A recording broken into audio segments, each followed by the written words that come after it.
Hi, இன்றைக்கி evening ஸ்நாக்ஸாக பசங்களுக்கு எக் சில்லி செஞ்சு கொடுத்துருந்தேன். இதுக்கு நான் 3 முட்டையை வேக வச்சு எடுத்துருக்கேன். அதோட ஒயிட் கலரை மட்டும் நல்லா கட் பண்ணி எடுத்துக்கோங்க. மஞ்சள் கரு சேர்க்க வேண்டாம்.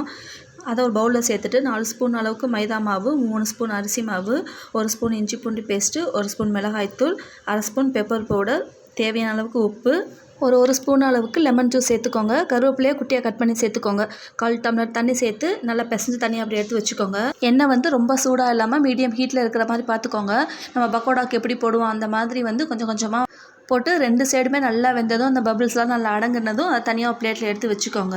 இப்போ அதே கடாயில் நம்ம ஏற்கனவே பொரிச்ச எண்ணெயை ஒரு 2 ஸ்பூன் சேர்த்துக்கோங்க. சேர்த்து ஒரு 4 பல் பூண்டை குட்டியாக கட் பண்ணி சேர்த்துக்கோங்க.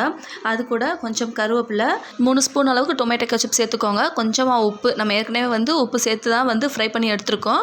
இப்போ இதில் கொஞ்சமாக உப்பு சேர்த்துக்கோங்க. சேர்த்துட்டு நல்லா கலந்து விட்டதுக்கப்புறம் நம்ம ஃப்ரை பண்ணி வச்சுருக்கோம் இந்த எக்கையும் இதில் சேர்த்து ஒரு 3லேருந்து 5 நிமிஷம் ஹை ஃப்ளேமில் நல்லா கலந்து விட்டுக்கோங்க. அவ்வளோ தான், சூப்பரான எக் சில்லி ரெடி ஆயிடுச்சு. வீட்டில் ட்ரை பண்ணி பார்த்துட்டு எப்படின்னு சொல்லுங்கள். டேஸ்ட் ரொம்ப நல்லா இருந்துச்சு. இந்த வீடியோ பிடிச்சா மறக்காம ஷேர் பண்ணுங்கள். எனக்கு